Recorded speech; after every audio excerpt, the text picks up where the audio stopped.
Satu hal yang menjadi kerinduan kami Bapa, untuk kami boleh mengenal Engkau lebih dalam lagi, mengerti rencana kehendak daripadamu Bapa yang senantiasa selalu memberkati kami.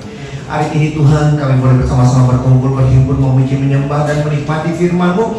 Sampaikan isi hati-Mu, taruhkan perkataan-Mu di atas mulut bibir hamba-Mu, sehingga sungguh Tuhan pagi siang hari ini menjadi pagi siang kemerdekaan. Karena pagi siang hari ini setiap kami yang datang pulang semuanya diberkati.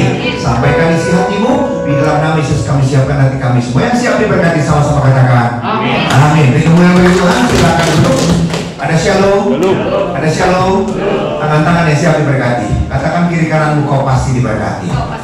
Haleluya. Buka bersama dengan saya Kisah Rasul 2 ayat 1 sampai dengan 4. Kisah Rasul 2 ayat 1 sampai dengan 4. Ini Kisah Rasul 2 ayat 1 sampai dengan 4.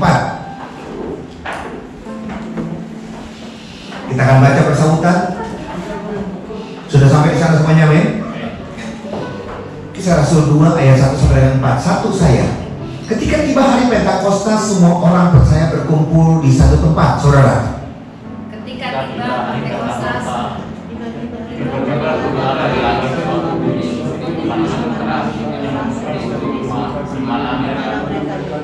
dan tampaklah pada mereka lidah-lidah seperti nyala api yang bertebaran dan hinggap pada mereka masing-masing.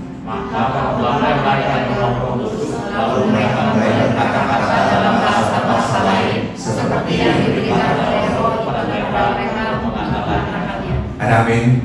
Hari ini kita merayakan Pentakosta. Saudara, Tuhan kita baik luar biasa. Katakan amin. Firman Tuhan di dalam Yohanes 3 ayat 16. Karena begitu besar kasih Allah akan dunia, maka Dia mengaruniakan anak yang tunggal, supaya barang siapa yang percaya tidak turut binasa. Saudara, hari ini merupakan pekerjaan Tuhan yang terakhir. Dia datang dari surga ke dunia. Pertama dia datang jadi manusia. Dalam keadaan jadi manusia dia menderita sakit, menderita disiksa, terkutuk, disalibkan, mati. Itu yang dia alami. Kemudian sesudah dia mati, dia dikubur. Terus 3 hari kemudian dia bangkit. Terus 40 hari dia menampakkan diri pada murid-muridnya dan naik ke surga. Turun Roh Kudus, ini yang terakhir. Ini Roh Kudus turun. Ada amin? Saudara, ini yang luar biasa. Ini karya Tuhan yang luar biasa. Hari ini kita berkata Tuhan luar biasa. Sampai kita berpikir gini, Tuhan, kenapa sih Tuhan Yesus harus pergi naik ke surga? Kenapa harus ada Roh Kudus? Kalau Tuhan Yesus ada di dunia, itu terbatas. Tuhan Yesus ada di Pantai Indah Kapuk, Tuhan Yesus ada di Pluit. Waktu Tuhan Yesus ada di Pantai Indah Kapuk, yang di Bogor gimana? Yang di Puncak gimana? Yang di kota gimana? Tapi kalau Roh Kudus ada menyertai setiap saudara dan saya, dimanapun kita berada, di situ Tuhan hadir menyertai kita. Amin. Itu hal yang luar biasa. Artinya apa? Dia ada. Firman Tuhan berkata kan di dalam Roma 10 ayat 8. Roma 10 ayat 8. Ya Pak Yosef. Roma 10 ayat 8. Firmannya berkata apa? Tetapi apakah katanya ini? Firman itu dekat kepadamu, yakni di dalam mulut dan di dalam hatimu. Itulah firman yang kami beritakan. Dia begitu dekat. Dia hanya sejauh doa. Begitu kau berdoa, dia hadir di sana, dia dekat di sana dan siap menjawab doa kita. Ada amin?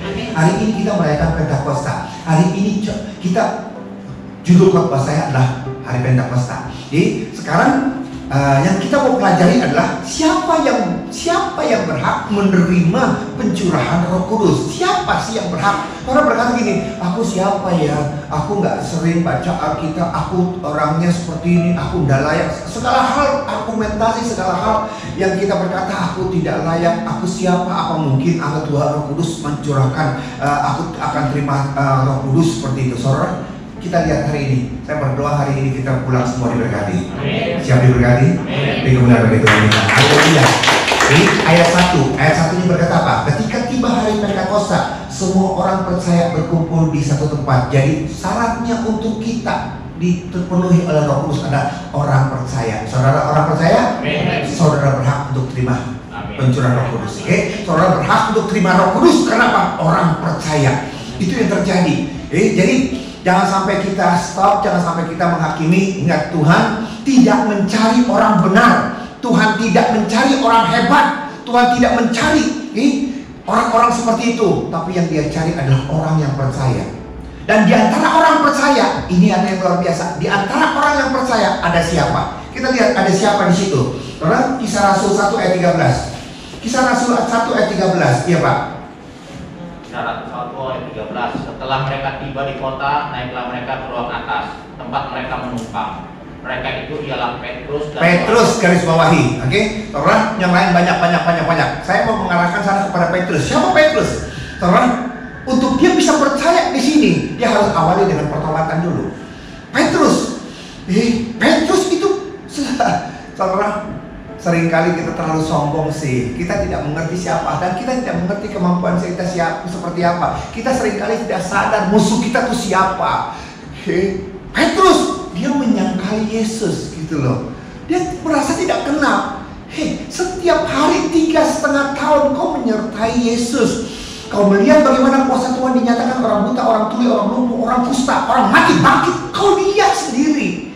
Bisa-bisanya hanya oleh karena perempuan yang bertanya, engkau kan salah satunya, engkau kan temannya, engkau kan, dia berkata, aku tidak kenal, aku tidak tahu. Bahkan dia menyangkal Yesus. Saudara, ini yang terjadi. Saudara bisa lihat di Alkitab, coba Lukas 22 ayat 56. Lukas 22 ayat 56 sampai 62. Iya Pak, Lukas 22. Lukas 22 ayat 56. Seorang hamba perempuan melihat dia duduk dekat api. Ia mengamati-amatinya lalu berkata, juga orang ini bersama-sama dengan dia. Ayat 57. Tetapi Petrus menyangkal, katanya, bukan, aku tidak kenal dia. 58. Tidak berapa lama kemudian seorang lain melihat dia lalu berkata, engkau juga seorang dari mereka. Tetapi Petrus berkata, bukan, aku tidak. Ayat 59. Dan kira-kira sejam kemudian seorang lain berkata dengan tegas, sungguh orang ini juga bersama-sama dengan dia, sebab dia juga orang Galilea. Ayat 60. Tetapi Petrus berkata, bukan, aku tidak tahu apa yang kau katakan. Seketika itu juga sementara ia berkata, berkokoklah ayam. Saudara, bisa-bisanya ya kita yang setiap hari bergaul dengan Tuhan. Kalau kita di sini kan karena kita tidak secara fisik ketemu dengan Tuhan Yesus. Kita bayangkan si Petrus setiap hari 3,5 tahun bersama dengan Tuhan Yesus, makan bareng, tidur bareng, jalan bareng, pelayanan bareng, ngusir setan bareng, nyembuhin orang bareng, melihat segala sesuatunya. Bahkan Tuhan berkata, anak manusia akan tergoncang seperti anak ayam kehilangan induknya. Oh tidak, mereka boleh tergoncang, aku tidak. Mati, siap mati gitu loh. Mereka dia nggak sadar, bukan golok di sini. Cuman hamba perempuan yang berkata, kamu kan temannya kan, kamu temannya kan, saudara. Yang saya mau soroti di sini adalah yang luar biasa, saudara. Tuhan tidak mau pelayanannya itu terganggu oleh karena perasaan bersalah. Makanya Tuhan menghampiri dia dalam Yohanes, lihat coba, Yohanes 21 ayat 15 dan 17. Yohanes 21 15 dan 17. Yohanes 21 ayat 15. Sesudah 15, oke. Sesudah sarapan, Yesus berkata kepada Simon Petrus, Simon anak Yohanes, apakah engkau mengasihi aku lebih daripada mereka? Mereka ini, jawab Petrus kepadanya, benar Tuhan, engkau tahu bahwa aku mengasihi engkau. Kata Yesus kepadanya, gembalakanlah domba-dombaku itu. Ayat 16. Kata Yesus pula kepadanya untuk kedua kalinya, Simon anak Yohanes, apakah engkau mengasihi aku? Jawab Petrus kepadanya, benar Tuhan, engkau tahu bahwa aku mengasihi engkau. Kata Yesus kepadanya, gembalakanlah domba-dombaku. Ayat 17. Kata Yesus kepadanya untuk ketiga kalinya, Simon anak Yohanes, apakah engkau mengasihi aku? Maka sisip hati Petrus karena Yesus berkata untuk ketiga kalinya. Dan ia berkata kepadanya, Tuhan, engkau tahu segala sesuatu, engkau tahu bahwa aku mengasihi engkau. Kata Yesus kepadanya, gembalakanlah domba-dombaku. Saudara, pertobatan daripada si Petrus itu luar biasa. Tuhan memberikan pengampunan kepada dia. 3 kali dia menyangkal, 3 kali dia ulang lagi. Apakah kau mengasihi aku? Apakah kau mengasihi aku? Apakah kau mengasihi aku? Selesai. Dan yang saya mau soroti di sini adalah kepekaan daripada Petrus. Karena kita sadar kita di sini nggak sempurna, kita sadar kita tuh tidak suci, tidak kudus. Tetapi untuk kita peka bahwa kita salah, bahwa kalau kita tidak sadar kita peka nggak sih kita gitu kalau bahwa kita tuh salah, kita salah jalan, kita salah melangkah. Itu yang susah. Dan saya membayangkan seperti tadi, begitu Petrus menyangkal 3 kali, saat dia menyangkal 3 kali, ayam berkokok. Jadi Tuhan kan berkata, ayam tidak akan berkokok. Ayam nunggu berkokok tuh nunggu kamu nyangkal 3 kali gitu loh. Ayam berkokok tunggu kau nyangkal 3 kali, saudara. Dengan ayam berkokok seperti itu dia sadar gitu loh. Aku salah. Halo, saudara bayangin, ayam itu bukan ada di pinggir jalan. Ayam itu bukan ada di pinggir jalan langsung kedengeran kenceng gitu loh. Ayam tuh ada di mana kita nggak tahu. Jadi suaranya tuh nggak kenceng-kenceng sekali. Itu yang terjadi dan dia sadar ada ayam seperti itu. Saudara, kita bukan orang-orang yang hebat luar biasa, tetapi kita dituntut adalah kepekaan kita. Ada amin? Kita peka, kita sadar itu yang paling penting. Berapa banyak orang nggak sadar, ngotot maunya memaksakan kehendaknya, ngotot kenapa? Karena keinginan dia lebih daripada keinginan Tuhan. Berapa banyak jemaat saya berkata kepada jemaat Tuhan, puasa, Pak, memang kalau puasa doa kita dijawab ya? Enggak. Kita puasa bukan berarti memaksa Tuhan menjawab doa kita. Kita berpuasa tujuannya adalah keinginan daging kita diredam untuk kita mengerti keinginan Tuhan itu apa. Lu jangan ngotot maksa. Peka dong. Heran dah. Udah kejedot jalan lagi, udah kejedot jalan lagi, udah kejedot. Kita jatuh dalam lubang. Oke, kalau lu jatuh dalam lubang yang sama berulang-ulang itu kan tol kuadrat namanya. Kenapa sih nggak belajar gitu? Karena keinginan kita tuh begitu luar biasa. Makanya puasa untuk meredam, untuk menaklukkan keinginan daging kita, untuk mengerti maunya Tuhan itu apa. Ada amin? Jadi puasa bukan untuk memaksakan kehendak kita, tapi memaksakan kehendak kita supaya Tuhan jawab. Tapi waktu kita puasa, sebenarnya kita mau tahu tuh rencana Tuhan atas kita ini apa. Kita lihat lagi, ada orang yang tetap aja cangeh gitu kan. Itu bahasa Ibrani, cangeh gitu loh. Oke. Bilangan 22 ayat 17 sampai dengan 19. Bilangan 22 ayat 17 sampai dengan 19. Bilangan, sebab aku akan memberi upahmu sangat banyak dan apapun yang kau Bilangan padaku. Oh iya terus aku akan mengabulkannya. Datanglah dan serahlah bangsa itu bagiku. Aku akan memberikan upah kepadamu dengan sangat banyak. Syaratnya satu, sumpahin tuh orang-orang Israel, sumpahin mereka. Apa jawab Biliam? Terus 18, tetapi Biliam menjawab kepada pegawai-pegawai Balak, sekalipun Balak memberikan kepadaku emas dan perak seistana penuh. Oh, emas dan perak seistana, sekalipun kau memberikan aku segitu banyaknya, terus aku tidak akan sanggup berbuat sesuatu yang kecil atau yang besar yang melanggar kitab Tuhan Allahku. Dari sini kan udah luar biasa kan? Maaf ya, lu jangan kata kasih gua segini, seistana emas tuh kasih sama gua, aku tidak pernah akan mau, kalau Tuhan tidak izinkan. Di sini tuh udah hebat. Tapi kenapa ada ayat yang satu lagi terus Pak? 19. Oleh sebab itu baiklah kamu pun tinggal di sini pada malam ini supaya aku tahu apakah pula yang akan difirmankan Tuhan kepadaku. Dia udah tahu Tuhan nggak mau dia nyumpahin orang-orang Israel. Dia tahu dan dia tidak pernah akan menerima sekalipun kau kasih istana. Tapi dia tetap aja dia datang kepada Tuhan. Siapa tahu Tuhan berubah? Tuhan nggak pernah berubah. Kau boleh tidak setia, tapi dia tidak pernah tidak. Dia tetap setia. Dia adalah Allah yang luar biasa. Beri kemuliaan bagi Tuhan kita. Kok maksa gitu loh, saudara? Sekarang begini saudara. Kemarin saya baru dari pergi ke doakan satu lahan emas perkebunan pertambangan emas tuh yang saya injak tuh emas semua.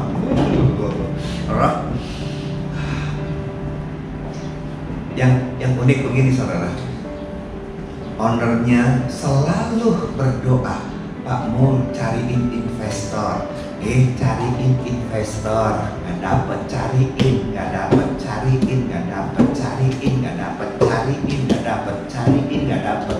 Lu mikir gak sih? Nggak ngerti kan? Gua ulang sampai besok. Pak Mul tolong cariin Pak investor, cariin gagal, cariin gagal, cariin gagal, cariin gagal, cariin gagal. Ingat tahu gak sih? Ngerti gak sih? Itu petunjuk. Itu kenapa kalau sampai gagal terus seperti itu? Terus stop dong. Artinya apa? Itu bukan jalan kita. Lu peka dong gitu. Jangan buang-buang waktu dengan sia-sia. Bertahun-tahun seperti itu. Ini gagal. Dan kemarin saya datang ke sana dan saya berkata, Bu, harusnya 2 tahun yang lalu engkau sudah jadi orang kaya. Dia nggak percaya, dia pikir gue bercanda kali. Enggak, seharusnya 2 tahun yang lalu tuh lu jadi orang yang kaya gitu loh. Dia bilang, kok bisa Bang Mul gitu kan. Saudara, saya nggak bilang sama dia. Saya nggak bilang sama dia karena banyak orang di sana. Jadi saya nggak mau ngomong sama dia alasannya kenapa. Saudara, di sini aja saya bicara sama saudara. Saudara jangan ngadu sama dia, amin. Poinnya ada di dia. Poinnya ada di dia. Halo, dia pernah kerja sama dengan orang Cina, kayak Cina, oke?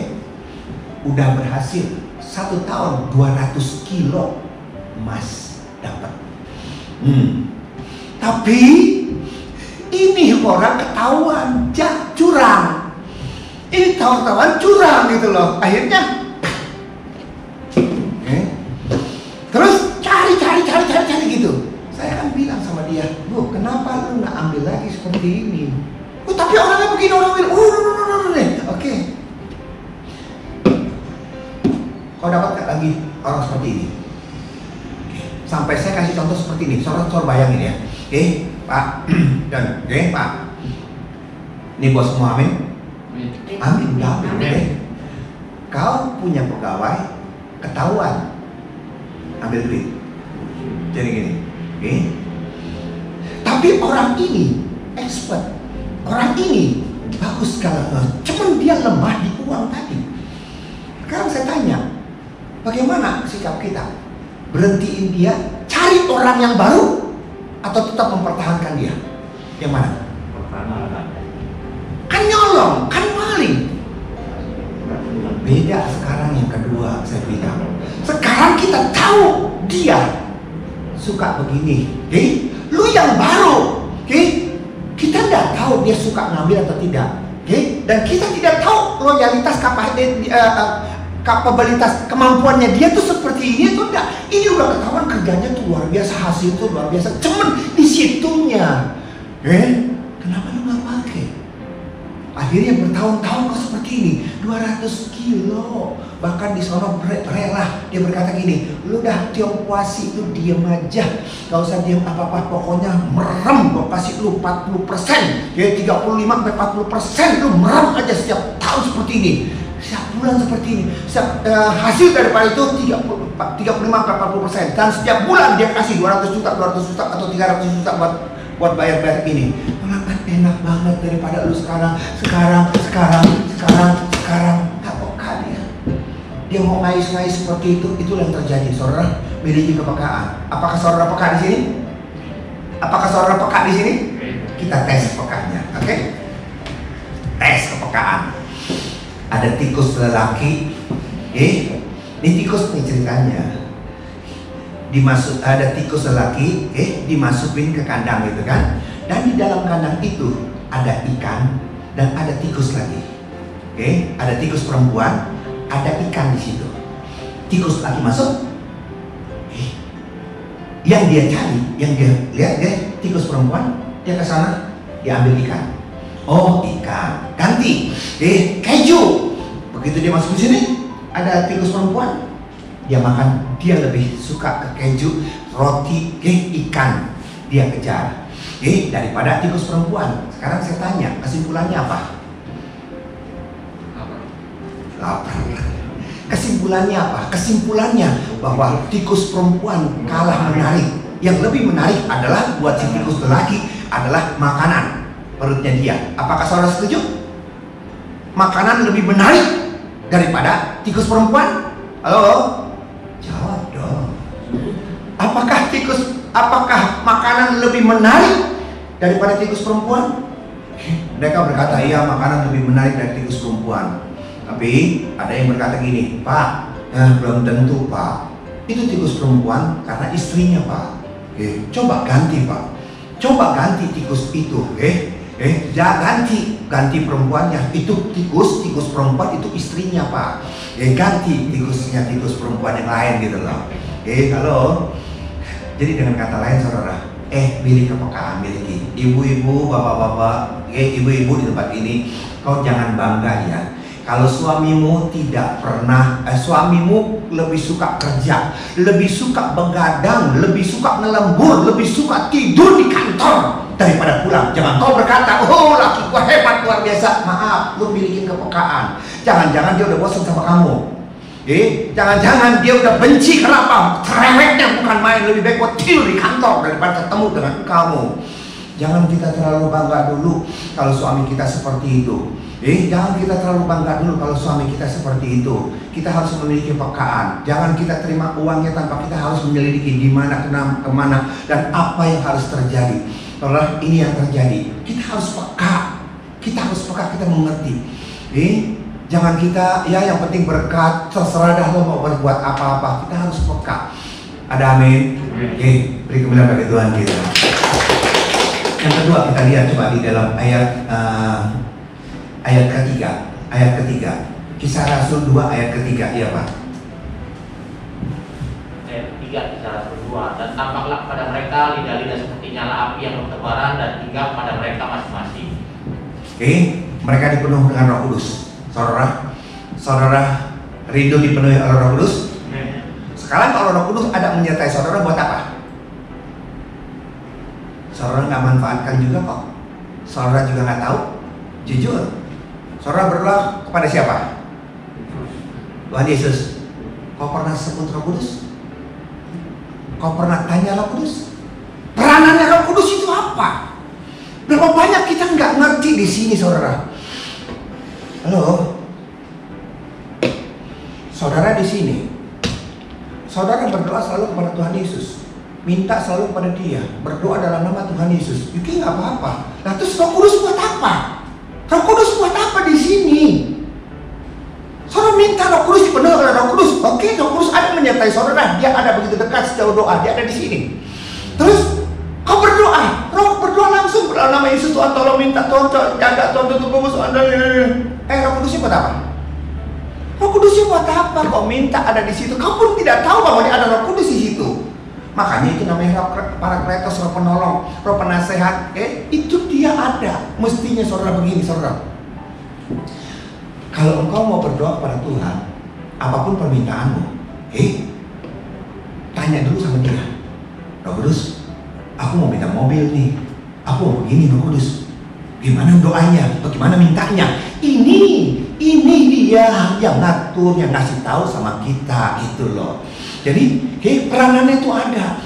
Apapun yang kau inginkan, apapun yang kau mau minta, ingat satu hal, datang dulu kepada Dia dan minta. Itu Dia yang ada di dunia tuh Roh Kudus gitu loh, saudara. Ini terakhir saudara. Ini begini saudara. Seringkali orang berkata gini, Pak Pendeta tolong doain dong Pak Pendeta. Doa Pak Pendeta lebih manjur, doa Pendeta lebih didengar oleh Allah. Aku juga jadi bingung kan. Gue tanya Roh Kudus, apa benar seperti itu? Kenapa doa pendeta lebih didengar daripada jemaat? Kenapa seperti itu? Saudara seperti ini saudara. Ini lihat ya. Jangan kau berharap mencairkan mujizat dari surga kalau hari-harimu tidak kau depositokan imanmu day by day. Lihat, itu yang terjadi. Maaf saudara ya, saya tidak mata duitan, saya tidak berbicara uang. Saya mendoakan saudara, amin. Saya mendoakan saudara, amin. Apakah saudara bayar uang sama saya? Maaf ya, maaf. Ini kita berbicara gitu, oke? Saudara tidak berbicara, itu tugas saya. Saya tidak dapat apa-apa. Di mata saudara saya tidak dapat apa-apa. Tapi saya punya benefit. Upah saya ada di sini, sudah ada di sana. Saya doakan upah saya ada di sana. Saya doakan upah saya ada di sana. Tinggal kredit saya mau ambilnya dalam wujud apa? Saya ambil dalam wujud untuk kepentingan saya. Waktu saya berdoa untuk rumah tangga saya, Tuhan tolong begini. Dia jawab, kenapa? Gue punya deposito. Halo? Halo? Ini punya kartu kredit gak sih? Kau bisa cairkan uang gak sih? Kalau kau tidak deposito dulu? Gak bisa. Lu deposito dulu duit, baru BCA bisa dikredit, bisa digini, bisa dapat duit. Itu BCA apa? Debit gitu loh. Baru kau gak bakalan bisa kalau kau tidak deposito dulu gitu loh. Jadi demikian juga. Jadi waktu saya doain saudara nggak kasih saya apa-apa, tapi saya udah dapat upah di sana. Siapapun saya doakan, saya dapat upah. Saya dapat upah. Dan begitu saya punya kebutuhan, kebutuhan saya untuk mendoakan saudara, doa saya dijawab karena saya punya kredit di sana. Halo, Saya doakan saudara yang bukan saudara saya, bukan anak saya. Oke, saya doakan saudara. Saya ambil kredit itu, saya kasih ke sana, dan kredit saya tidak kurang karena saudara saya dilipat gandakan di situ. Itu tuh pelipat gandaan seperti itu. Di mana gua tahu dia yang ngasih tahu. Dan di situ saya baru mengerti, oh gitu ya, oh begitu ya. Dan saya makin suka cita lagi. Jadi hari ini saudara, kalau hari ini saudara merayakan Pentakosta, hari ini saudara merindukan Roh Kudus ada menyertai saudara. Apakah saudara ngerti? Bagaimana cara memanfaatkan secara maksimum Roh Kudus itu seperti apa? Supaya kita tahu, kebenaran daripada Allah itu sungguh-sungguh terbukti dan nyata. Sehingga dalam setiap aspek kehidupan kita, kita tidak ngawur lagi. Kenapa? Parakletos Roh Penolong ada di setiap kita. Ingat Papa Riaji, dia diberitahukan oleh Roh Kudus, beli dolar, beli ini, dia kaya karena apa?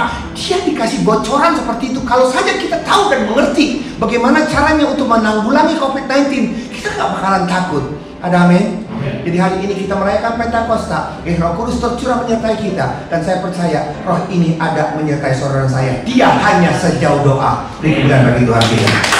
Terima kasih Bapak untuk berkat firman-Mu. Ya penyertaan-Mu ada menyertai berkat itu tubuh sampai semua dalam kuasa darah-Mu dimanapun jemaat berada. Berkati mereka, lindungi mereka di saat hari Pentakosta seperti ini. Nyata kuasa-Mu luar biasa dengan atas setiap kehidupan rumah tangga keluarga mereka. Berkati negara kami, presiden, wakil presiden, gubernur, dan semua dokter dan suster dan saja semua jajaran yang kami percaya mereka dilindungi, dijagai, dan negara kami aman, terkendali, ekonomi dipulihkan. Terima kasih Bapak untuk berkat-Mu yang luar biasa. Di dalam nama Yesus kami ucap syukur untuk berkat-Mu. Haleluya. Amin. Orang dikasih Tuhan, demikianlah firman Tuhan. Sampai jumpa dalam sesi akan datang. Tuhan Yesus memberkati. Shalom.